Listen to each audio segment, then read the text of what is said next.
"We want another doctor." The demand cut through the sterile ER air, sharp with contempt. The wealthy couple glared at the surgeon in green scrubs, their son bleeding out on the gurney between them. They didn't know he was the only specialist in the state who could perform the life-saving procedure, and their refusal started a clock there was no turning back. This isn't a hypothetical moral dilemma. It's a documented crisis unfolding in emergency rooms across the country right now. Studies show up to 40% of physicians have faced rejection by a patient because of their race. But what happens when that bias enters a trauma bay, when seconds count, and the only qualified surgeon is the one being rejected?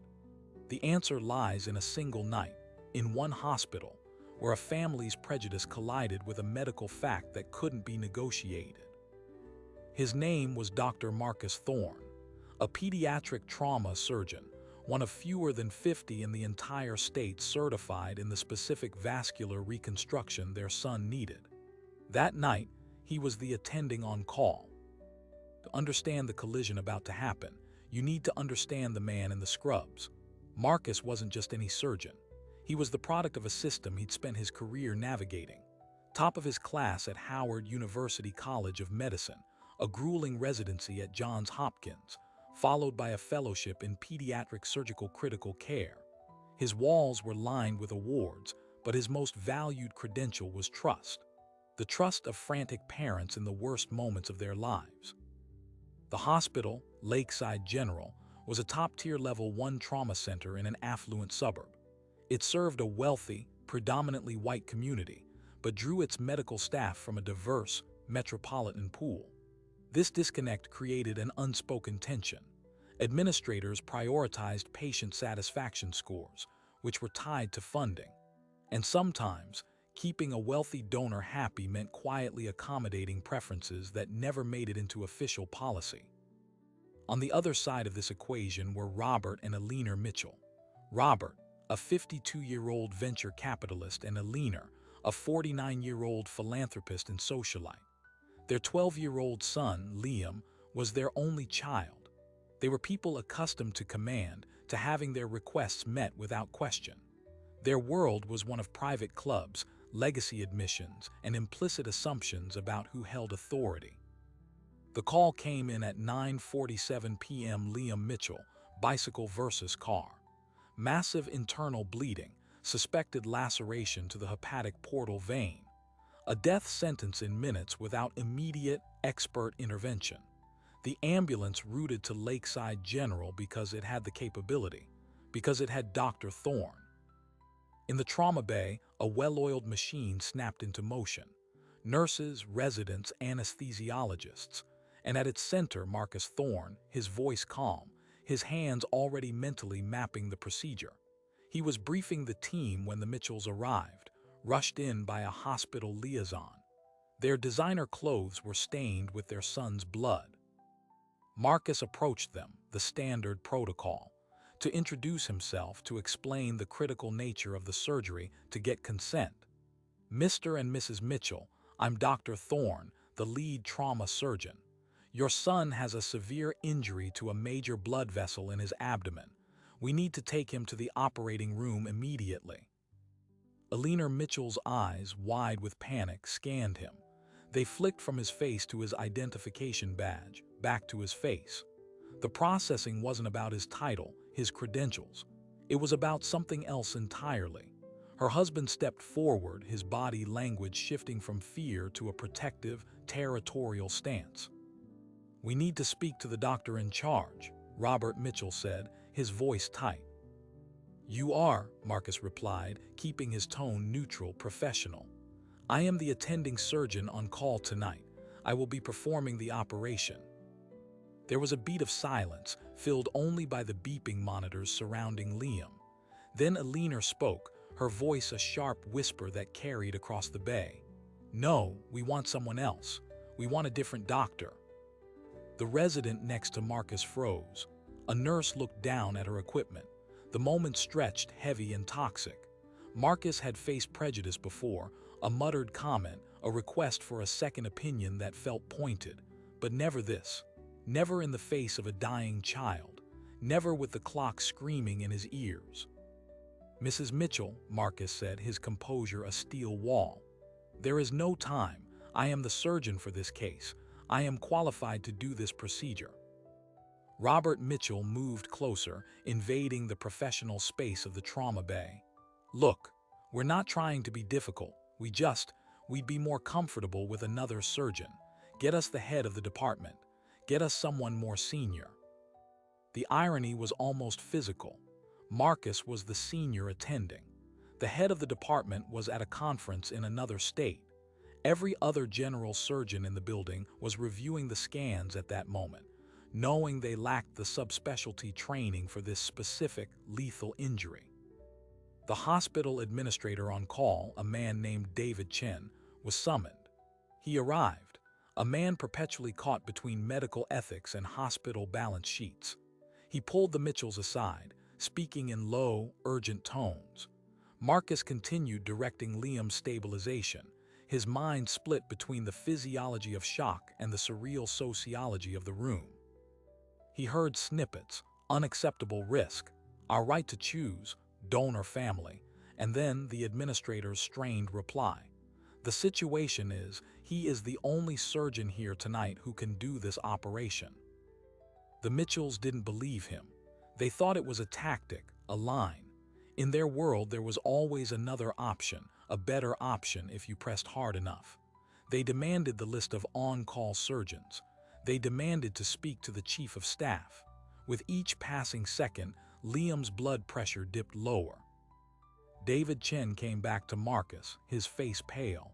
"They're refusing consent. They say they'll sue the hospital for assault if you touch him." This was the legal tripwire. In medicine, consent is sovereign. But in an emergency with an unconscious patient, the doctrine of implied consent allows life-saving treatment. Liam was fading in and out of consciousness. The line was blurring. And the parents, the legal guardians, were standing right there, actively refusing.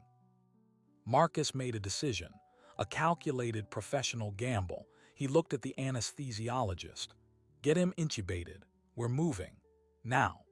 The order was to render Liam fully unconscious, a medical status that could, in some legal interpretations, shift the consent paradigm in a true emergency. As the team moved with new urgency, Robert Mitchell saw it. He saw the anesthesiologist prepare the drugs. He erupted. "What are you doing? Stop! I said stop!" He moved toward the gurney. A security guard posted at the trauma entrance stepped in, blocking his path. Chaos erupted. In the midst of it, Alina Mitchell locked eyes with Marcus. The fear for her son had been overtaken by something else, pure, unadulterated fury. And in that moment, the hospital administrator, David Chen, made his own catastrophic calculation. Faced with a screaming donor, a threat of lawsuits, and an escalating scene, he gave the order he thought would defuse the bomb. "Stop, everyone stop." The team froze. Chen turned to Marcus, his voice quiet, pleading. "Marcus, step back. Let's try to get another surgeon on the phone from University Hospital. It's a 40-minute drive, but maybe we can." He didn't finish. Marcus Thorne looked at his patient, a child bleeding to death on the table. He looked at the parents who would rather let him die than be saved by the wrong hands. He looked at the administrator choosing policy over medicine. The clock had run out. The point of no return wasn't a medical one. It was a moral one. And with Liam Mitchell's life now suspended in the balance of a 40-minute delay that was a death sentence, the hospital's legal counsel was awakened by a phone call that would ignite the real firestorm. Because David Chen's attempt at compromise had just created a documentable, actionable moment. A moment where the hospital, on record, chose to delay emergency care to accommodate prejudice. And that changed everything.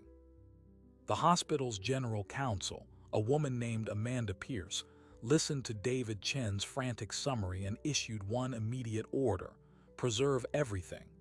Every security camera file, every electronic log entry, every text message and email related to the case. She wasn't trying to save the Mitchells. She was trying to save the hospital from itself. Because in that moment of enforced delay, The legal ground had shifted from murky to monstrous. The Emergency Medical Treatment and Labor Act, EMTALA, is a federal law with teeth.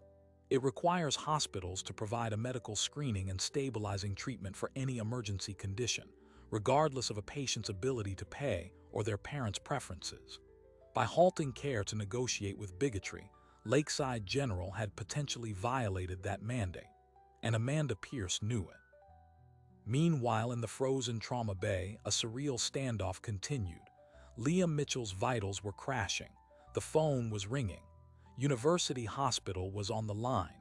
Their top pediatric trauma surgeon, Dr. Anya Sharma, was being briefed. The estimate was now 50 minutes with a surgical team prepping for transport. 50 minutes Liam did not have. Dr. Marcus Thorne stood apart, his hands at his sides. Protocol said he was now off the case. Ethics screamed otherwise. He looked at the lead nurse, a veteran named Gail who had worked with him for a decade. Her eyes were wide with a question he couldn't answer. What do we do? It was the anesthesiologist, Dr. Ben Carter, who broke the stalemate. He was monitoring the real-time arterial line data. We're at a systolic of 70 and dropping. He's not making it 50 minutes. He might not make it 20. Robert Mitchell heard this. The raw numbers cut through his anger. What does that mean? What are you saying? It means your son is dying right now, Ben said, his voice devoid of any bedside manner. The only chance he has is on that table with that surgeon. He pointed at Marcus. The administrator, David Chen, saw the liability walls closing in. If the boy died after a documented refusal of the available surgeon, the lawsuit would be catastrophic. He turned to the Mitchells, his voice desperate. Please, you have to consent. This is it. Alina Mitchell looked at her husband, then at her son, pale and surrounded by machines. The social armor cracked, revealing pure maternal terror. She gave a tiny, almost imperceptible nod. Robert Mitchell's shoulders slumped. Fine, do it, just save him. The team exploded back into motion, but they had lost precious, irretrievable minutes. As they rushed Liam to the operating room, Marcus Thorne's mind was no longer just on anatomy. It was on the metastasizing thought that his competency had been debated while his patient bled, that his hands, trained for over a decade to heal, had been deemed unacceptable. The surgery was a brutal high-wire act. The injury was as bad as suspected. Marcus worked with cold, furious precision, repairing the shredded vein millimeter by millimeter. It took 3 hours and 42 minutes. In the waiting room, the Mitchells sat in silence, their earlier certainty replaced by a dread that had nothing to do with race. When Marcus emerged, scrub-stained, face drawn, he gave them the news. Liam was alive, critical but alive. He was in the pediatric intensive care unit. The surgery was successful. The expected gratitude never came. Robert Mitchell just nodded, avoiding eye contact. Alina whispered a thank you to the wall behind him. Then they hurried to see their son. Marcus was left standing alone in the hallway, the adrenaline draining away, leaving behind a profound and chilling emptiness. He went to the on-call room, but sleep was impossible. At 5 a.m., his phone buzzed. It was Amanda Pierce, the general counsel. Marcus, I need you in my office at 7.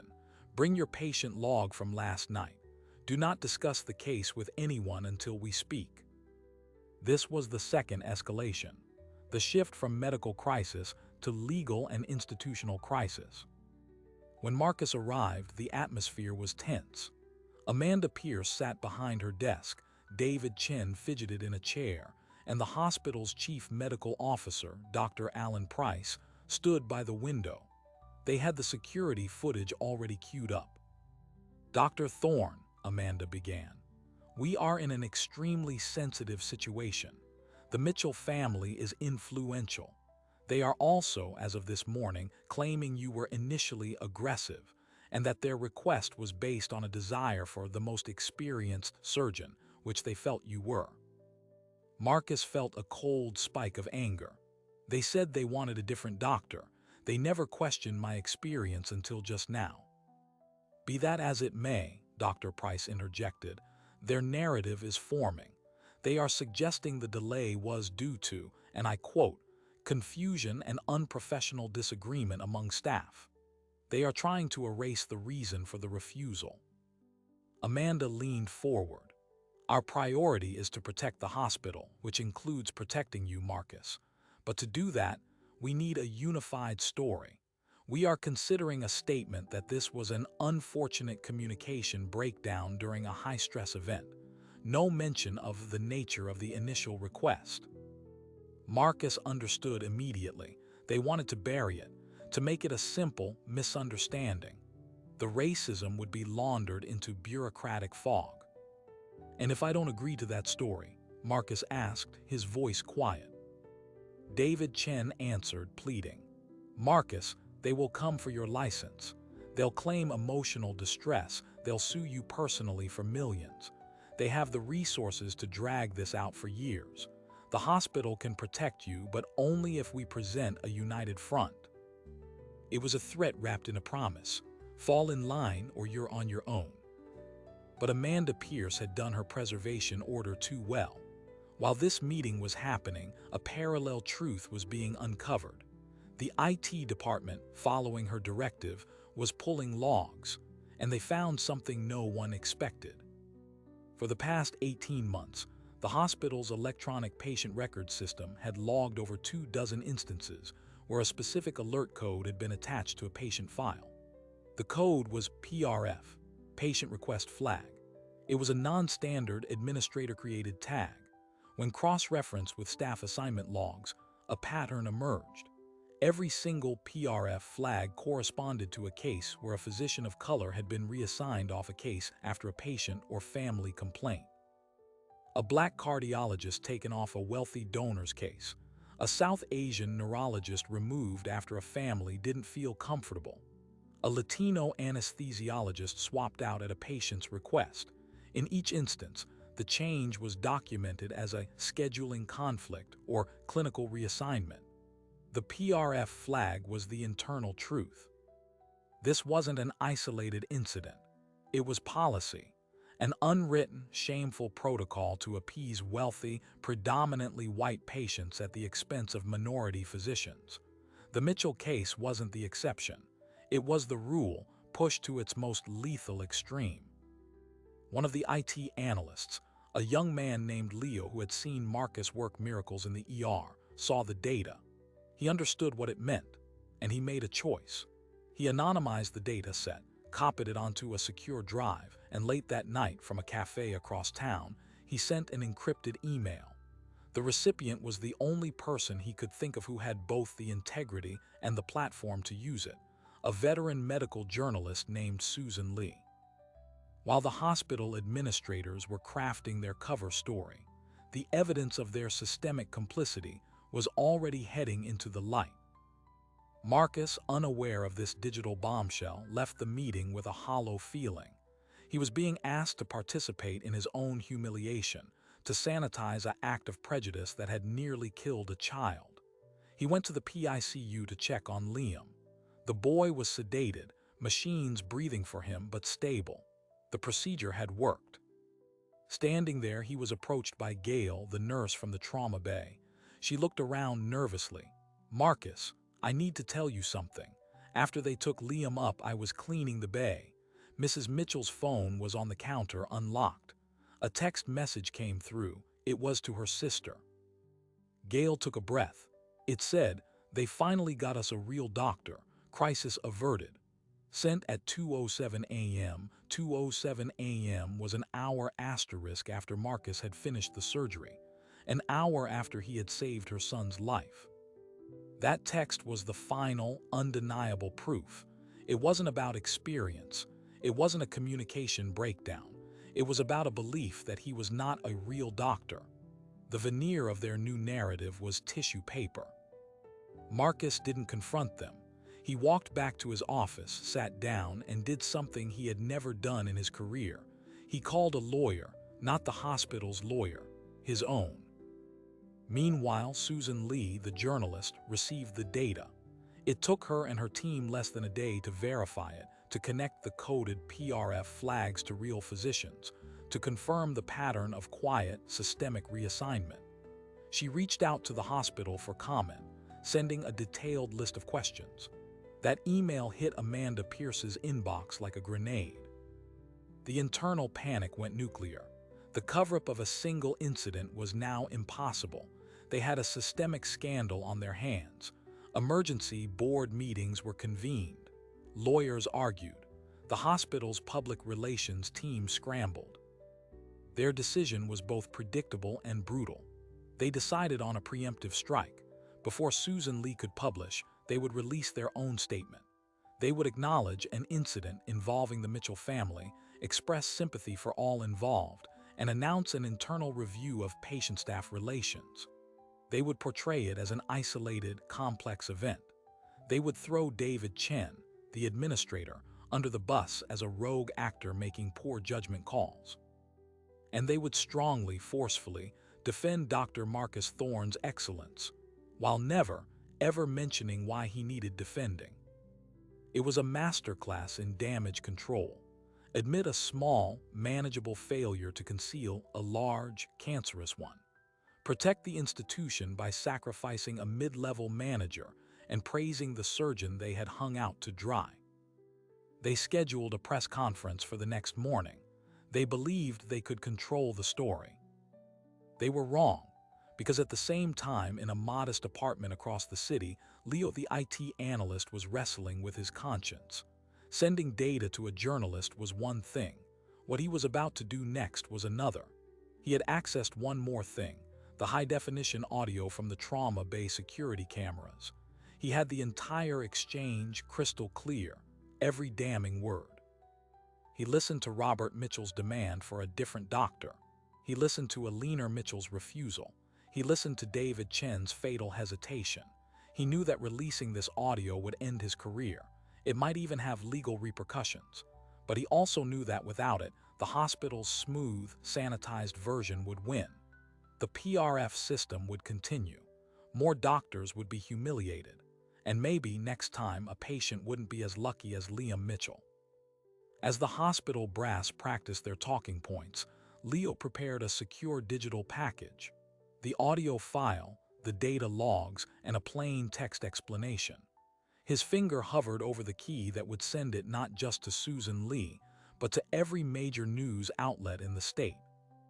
The press conference was set for 9 a.m. at 8:55. The first media tip line received the package.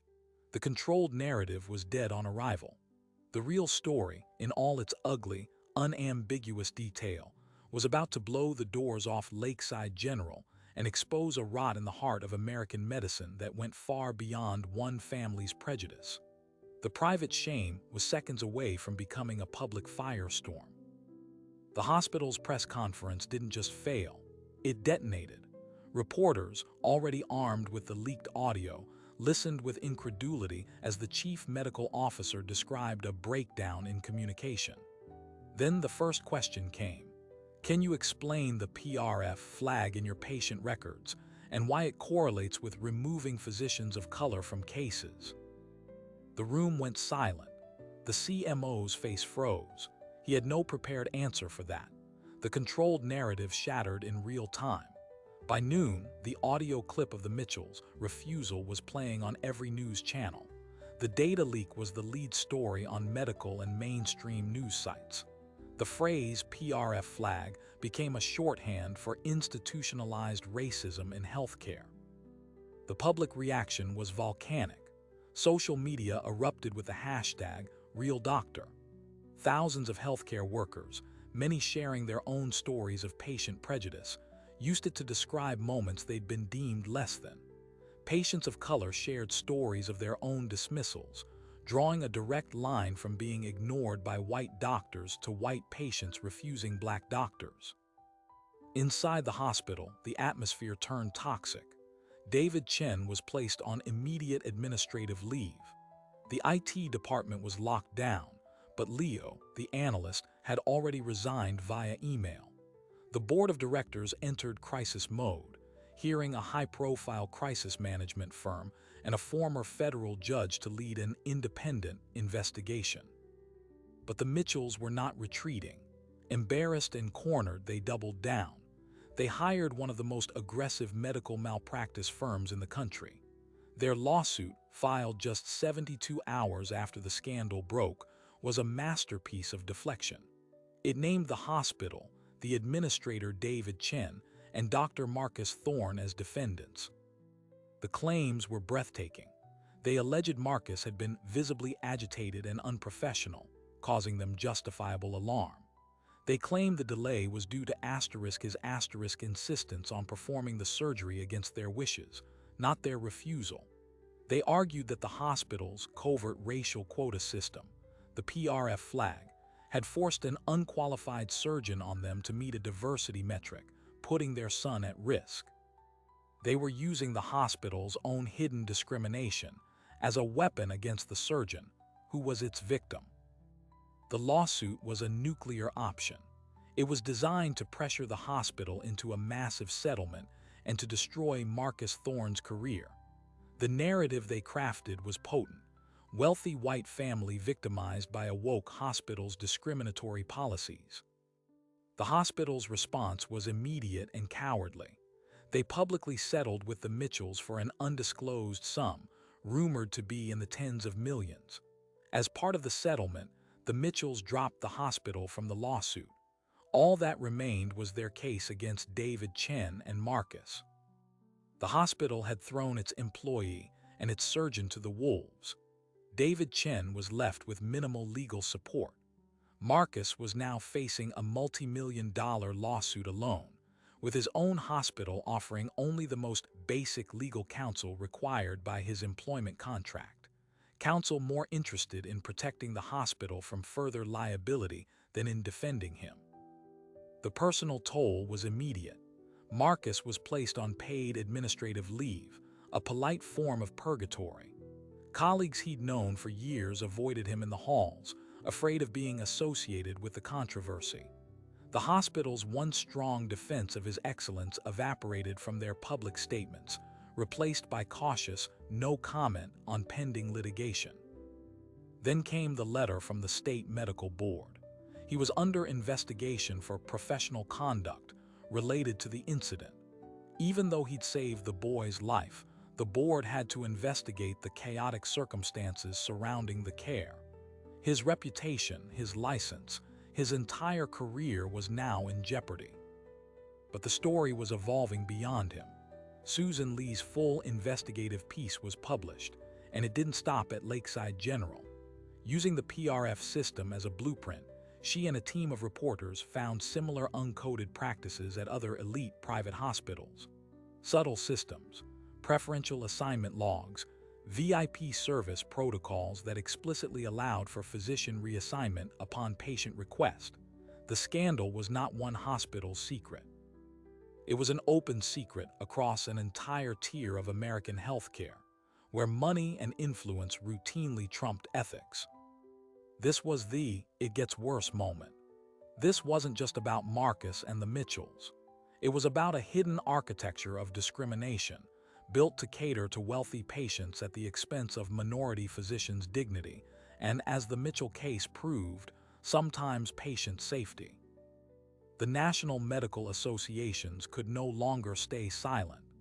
The American Medical Association and the American College of Surgeons issued tepid statements about respect in the workplace and patient-centered care, but they carefully avoided condemning the hospitals or supporting the physicians.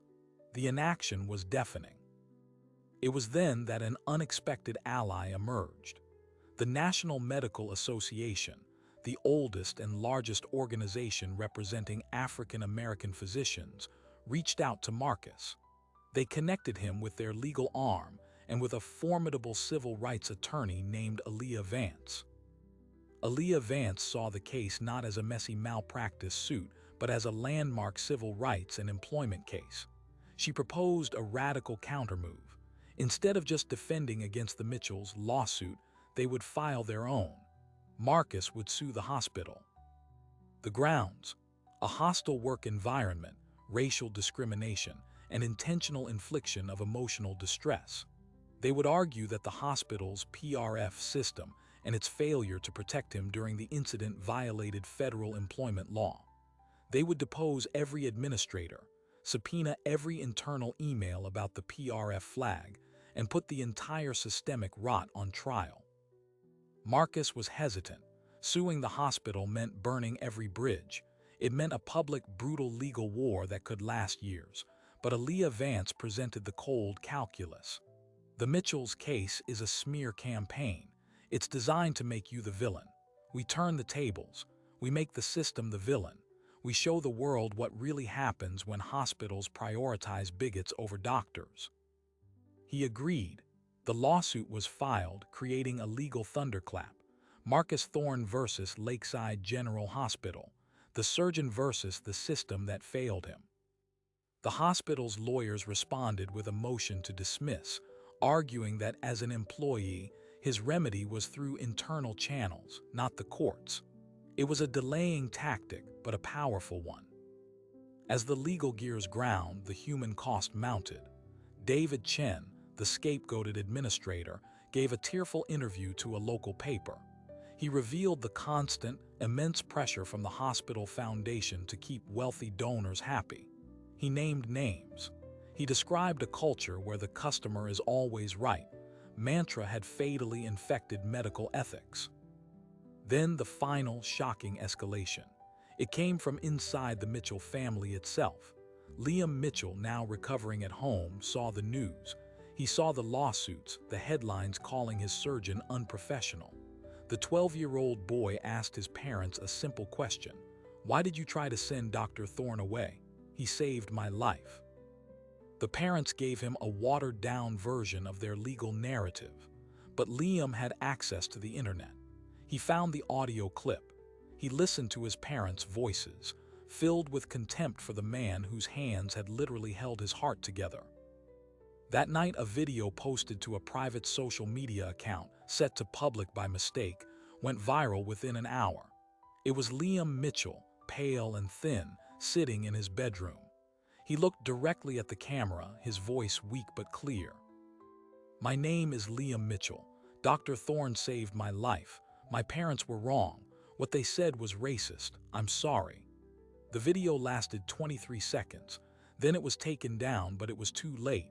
It had been captured, broadcast, and amplified 1,000,000 times over. The Mitchells' lawsuit, built on the premise of protecting their son, now had their son publicly repudiating them. Their moral authority evaporated overnight. Their legal case, however, remained, a cold, mechanical process grinding forward. The two lawsuits, Mitchell versus Thorne and Thorne versus Lakeside, were now on a collision course, with discovery phases poised to tear the facade off an entire medical culture. And as the depositions were scheduled, a single question hung in the air, setting the stage for the final confrontation. In a system designed to protect power and privilege, could one surgeon, armed only with the truth, force it to change? The battle for the operating room was over. The battle for justice was just beginning. The legal discovery process was a controlled demolition of the hospital's denials. Under oath, administrators could not explain the PRF flag. Department heads confirmed the unspoken policy of reassignment, and internal emails revealed the truth. It was always about money, not medicine. The hospital's own foundation director was deposed. Her emails showed explicit pressure on hospital leadership to provide white-glove service to major donor families, which included accommodating personal comfort requests. She argued it was necessary for fundraising. The hospital's lawyers realized they were not just losing the case. They were about to expose a corruption that would scare away donors and invite federal regulatory hell. Facing this, the Lakeside General Board made a cold calculation. Fighting Marcus Thorne in court would cost more in money, reputation, and institutional survival than settling. They offered a comprehensive settlement. It had 4 parts. First, a substantial, confidential financial payment to Marcus. Second, a public written apology acknowledging the existence of the discriminatory PRF system and the hospital's failure to protect him. Third, the immediate and permanent dismantling of any system allowing patient preference to override medical assignment based on a provider's race, ethnicity, or gender.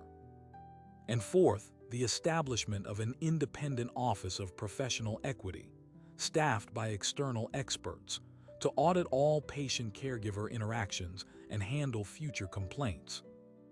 Marcus and his attorney, Aaliyah Vance, added one non-negotiable condition. David Chen, the scapegoated administrator, would be offered reinstatement with full back pay and a transfer to a role outside patient relations. He had failed morally in the moment, but he was also a product of the toxic system. The hospital agreed.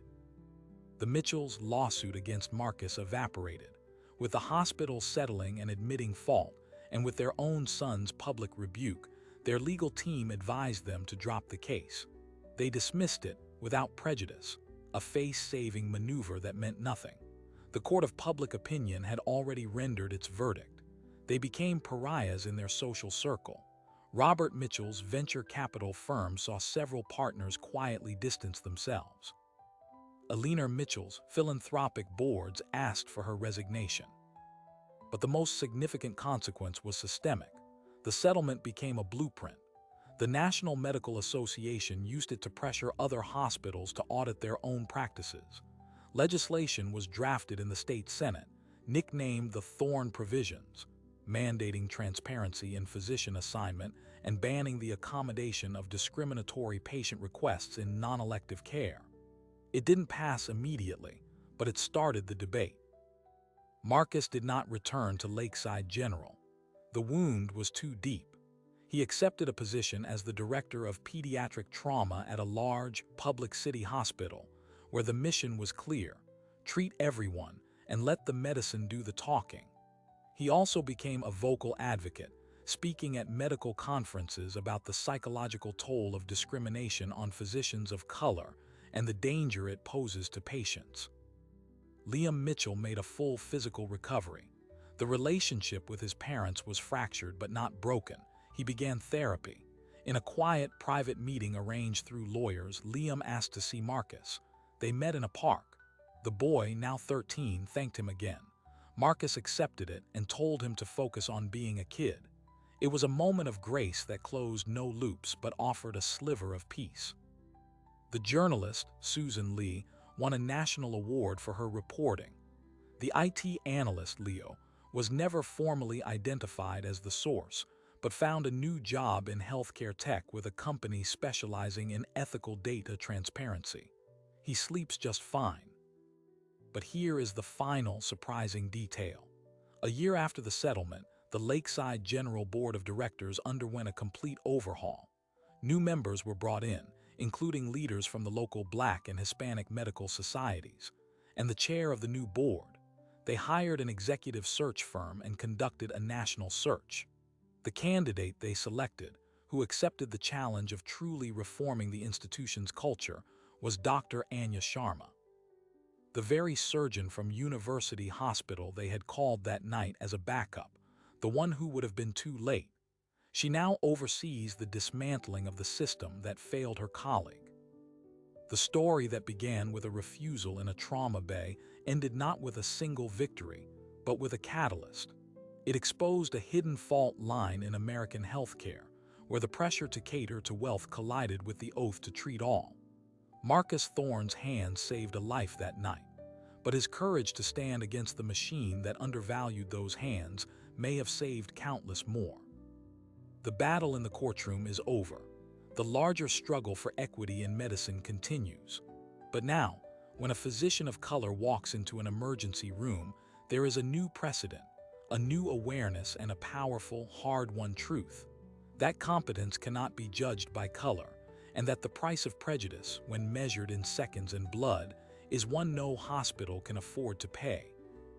So what does this story truly reveal? At its core, it's not just about one night in an ER. It's a stark examination of what happens when deeply held bias meets immutable fact.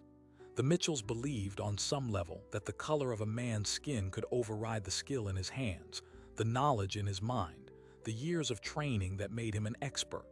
Medicine, in that trauma bay, became the ultimate arbiter. Biology does not negotiate. A bleeding vessel does not care about the surgeon's race. It only responds to competent repair. This case forced an uncomfortable mirror in front of two institutions, the family and the hospital. One was guided by prejudice, the other by profit. Both failed the fundamental test of humanity, to see the person before the category. The hospital's sin was perhaps greater because it was systemic, calculated, and hidden behind polite codes and customer service manuals. It had a duty to protect both its patients and its staff, and it failed at both. The enduring question is this: how many other PRF systems exist, not just in medicine but in every elite, high-stakes field? In law, in finance, in education. How often are qualified people of color quietly swapped out to appease the comfort of the powerful? The Lakeside General scandal gave us a rare, documented look inside that machine. For every Marcus Thorne whose story becomes public, there are dozens who endure the humiliation in silence, reassigned with a quiet apology and a stain on their professional record that they cannot explain. Change, as we've seen, never comes from the top down without immense pressure. It came because a surgeon refused to be shamed, because an IT analyst risked his career for truth, because a journalist connected the dots, and because a boy, in a moment of simple moral clarity, spoke up against his own parents. Reform is built on individual courage, multiplied. The story of Dr. Thorne and the Mitchells will fade from headlines, but its legacy is written into new hospital policies, into proposed legislation, and into the awareness of every medical professional who now knows they have a precedent to stand on.